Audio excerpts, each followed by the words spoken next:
On va passer aux invités du soir. On va recevoir dans un instant le président des Républicains qui fait énormément parler de lui. C'est l'homme qu'il fallait avoir aujourd'hui, Éric Ciotti. Avec lui, on va revenir sur ce qui s'est passé ce week-end à Romans-sur-Isère. Une semaine après la mort de Thomas dans la commune voisine de Crépol. Plusieurs militants de l'ultra-droite se sont réunis dans le quartier où plusieurs des agresseurs de Thomas résident. Batte de baseball, barre de fer, affrontement avec les forces de l'ordre. L'objectif est clair.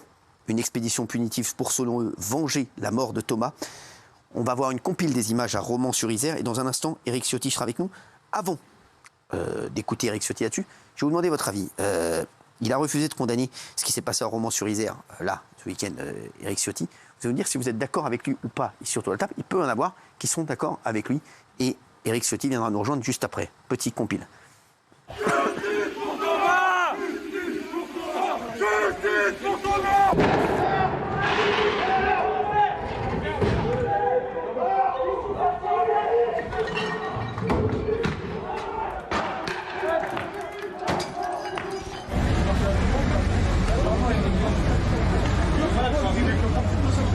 Je pense qu'il faut condamner. Merci Éric Ciotti d'être avec nous, président des Républicains. Merci d'être là. Il y a énormément de sujets à aborder actuellement et ce soir. C'est vrai qu'aujourd'hui, tout le monde voulait avoir Éric Ciotti sur son plateau. Je voudrais écouter Daniel qui est... Vous êtes, oui, mais, non, mais quand même, c'est important. On va revenir sur ce qui s'est passé. Et bien sûr, on va poser la question à Éric Ciotti qui refuse de condamner ce qui s'est passé à Romans-sur-Isère. Il va nous dire pourquoi. Mais vous êtes un peu d'accord avec lui.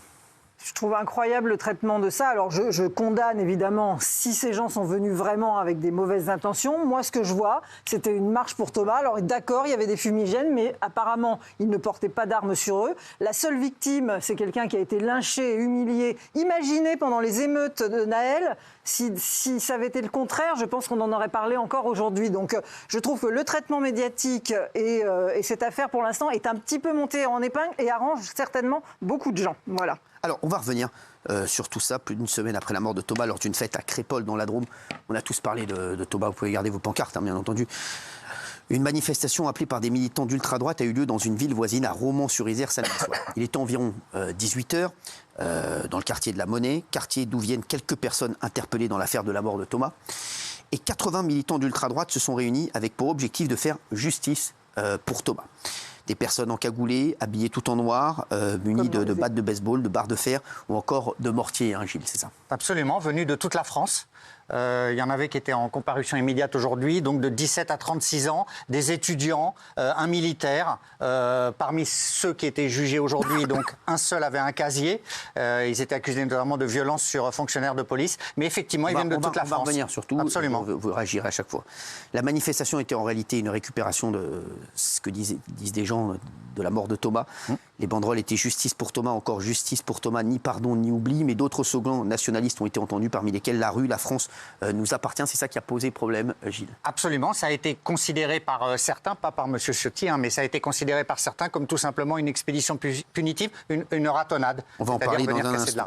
Des affrontements ont eu lieu avec des forces de l'ordre. 5 policiers ont d'ailleurs été blessés par les tirs de mortier et des pierres. Oui. Du côté des manifestants, un militant de 20 ans a été tabassé, gravement blessé. Il a été retrouvé par les pompiers en bordure du quartier, puis transporté à l'hôpital. Son pronostic vital n'est pas engagé. Sorti de sa voiture, tapé, contusionné, effectivement emmené à l'hôpital et pronostic vital pas engagé, voilà, mais il a quand même été tabassé. Le préfet de la Drôme a annoncé 24 gardes à vue ce week-end et a condamné fortement ce qui s'est passé. Écoutez-le.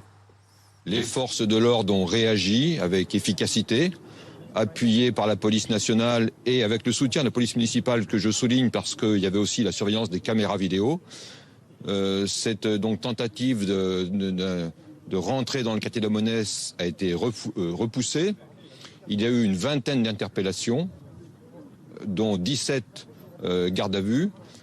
Je me permets de condamner encore une fois avec une grande force cet excès de violence. Il y a eu un drame épouvantable il y a quelques jours dans un village aux alentours de Romans, mais ce ne peut pas expliquer ou en tout cas valider cette volonté d'en découdre qu'il y a eu hier soir. 6 jeunes hommes ont été jugés cet après-midi à Valence en comparution immédiate. Ils ont tous entre 18 et 25 ans. Ils viennent du Doubs, de Côte-d'Or, près de Dijon, du Gard, de Paris et de Lyon. La plupart vivent chez leurs parents. Ils sont étudiants, stagiaires, chômeurs, militaires, développeurs informatiques, à l'exception de l'un d'entre eux. Leur casier judiciaire est vierge et tous minimisent leur intention ce soir-là. Les peines vont de 6 à 10 mois de prison ferme, hein, Gilles. Oui, c'était un appel national, Cyril, qui avait été lancé sur les réseaux sociaux et sur les boucles Telegram de l'extrême droite. Donc voilà, reste à savoir maintenant, effectivement, c'est pour ça que le débat avec M. Ciotti sera passionnant, si c'était une expédition punitive et pourquoi M. Ciotti n'a pas condamné, si c'est le cas. La préfecture du Rhône a pris la décision d'interdire une manifestation prévue aujourd'hui à Lyon. Le rassemblement organisé par plusieurs groupes d'ultra-droite et notamment les remparts de Lyon devait avoir lieu sur la place du maréchal Lyautey après la mort de Thomas, tué à Crépol il y a plus d'une semaine. On va revenir donc sur tout ça et sur toutes les réactions. Merci Éric Ciotti d'être avec nous. Vous refusez de condamner ce qui s'est passé à Romans-sur-Isère. Pourquoi ? Cette affaire, elle part d'une interview hier soir sur une chaîne concurrente où j'ai dit aux journalistes à plusieurs reprises qu'il ne fallait pas tout mettre sur le même plan. On a d'un côté, à Crépol, la mort de Thomas, dont on ne parle plus ce soir. Oui, c'est vrai. La mort de Thomas, 16 ans, que la vie appelait capitaine de son équipe de rugby. Il y a eu 18 blessés à Crépol, dont 2 qui ont failli mourir en urgence absolue, qui ont été poignardés dans un contexte où 9 témoins ont dit qu'ils voulaient que ceux qui sont arrivés en bande organisée voulaient tuer et planter du blanc, et dont le président de la République a qualifié ces actes d'assassinat. Ouais. Ce qui a un sens dans le code pénal. Assassinat, ça veut dire un meurtre par préméditation. Donc, avec des connotations racistes, potentiellement, puisqu'il y a 9 témoins qui disent que les auteurs de ces faits voulaient tuer du blanc, je le redis. Et il y a cette affaire que vous évoquez, cette manifestation à Romans-sur-Isère. On m'a interrogé en ne parlant que de l'affaire de Romans-sur-Isère. Et moi, je dis qu'il y a une hiérarchie dans l'information et que cette affaire de Romans-sur-Isère, je n'ai pas refusé de condamner. Dans l'émission, j'ai condamné tous ceux qui étaient contraires à la loi. Personne ne peut se faire justice soi-même, mais ce qui s'est passé hier soir n'est pour moi, je le redis, je le confirme, n'est pas de la même gravité que l'assassinat de Thomas. Personne n'est mort à Romans-sur-Isère, même si tout ce qui s'est passé est condamnable. Et hier soir, il n'y avait pas de condamnation. Ce soir, la justice est prononcée. Et moi, j'ai dit hier soir, je n'avais pas les éléments factuels. J'ai dit, j'attends que la justice se prononce. Elle s'est prononcée.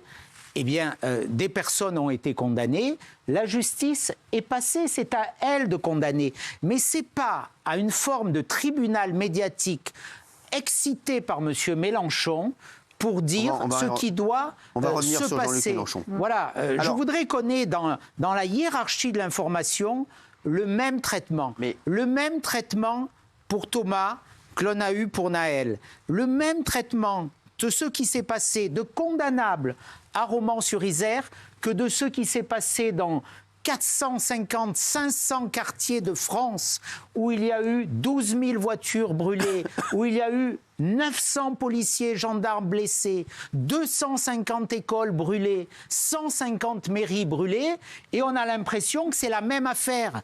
Mais ceux qui disent ça, ils ne sont pas au contact des Français, parce que ce qui s'est passé à Crépol, dans un petit village où un gamin est mort parce qu'il y a des barbares, l'ensauvagement de la société derrière tout ça, c'est pas mon mot, c'est le mot du ministre de l'Intérieur, et on met sur le même plan la manifestation, de crétins, bien entendu, violents, qu'on peut condamner, on a vu leur profil, mais quand même relativisons. Et aujourd'hui, à cause d'eux, plus personne ne parle de Thomas. Et les Français, de qui ils parlent ? Ils parlent de Thomas. Eh bien, moi, je veux être leur porte-parole. Et c'est pour cela, d'ailleurs, que j'ai demandé que demain, à l'Assemblée nationale, il y ait une minute de silence pour Thomas, comme il y en a une pour Naël. Bravo. Alors, ça c'est une très bonne initiative, ça. Il y a Jean-Luc Mélenchon qui vous a interpellé sur X.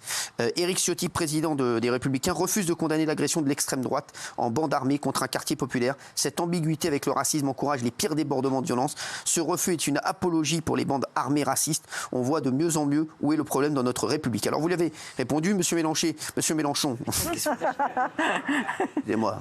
Le danger pour la République, c'est vous. Depuis des années, vous combattez la France éternelle. Ma France est celle de Thomas. Vous préférez ses bourreaux, mais vous me trouverez toujours sur votre chemin. Qu'est-ce que vous lui répondrez ce soir? Parce qu'il vous en a remis une couche après. Hein.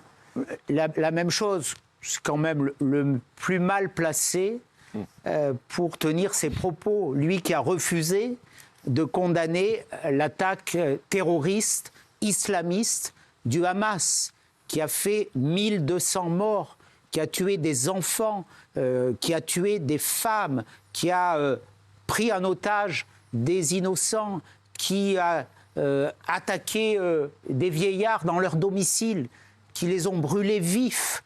Il a refusé de citer ces barbares, de citer ces mots. Et là, il vient nous donner des leçons. Dès que ces gens sont en difficulté, il y a l'alibi du danger d'extrême droite. Aujourd'hui, bien sûr qu'il y a des dangers, mais le principal danger pour la République, c'est M. Mélenchon et ses sbires aujourd'hui. C'est ce que je lui dis, c'est ce que je lui ai dit. Qui menace la République? Ce sont ces idiots qui ont manifesté, qu'on doit condamner, qui ont été condamnés, ou c'est ceux qui aujourd'hui banalisent la violence, créent aujourd'hui, par leur discours des tensions, s'appuient sur la montée du communautarisme islamiste pour des raisons électorales? Voilà la réalité. Et c'est une expédition punitive quand même à Romans-sur-Isère ou pas? Qu'est-ce qui s'est passé? Sans doute, mais qui a été puni?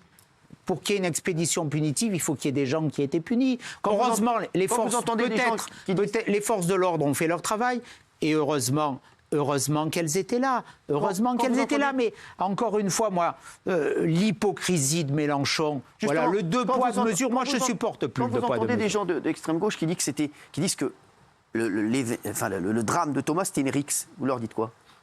Mais c'était pas... on voit bien la banalisation.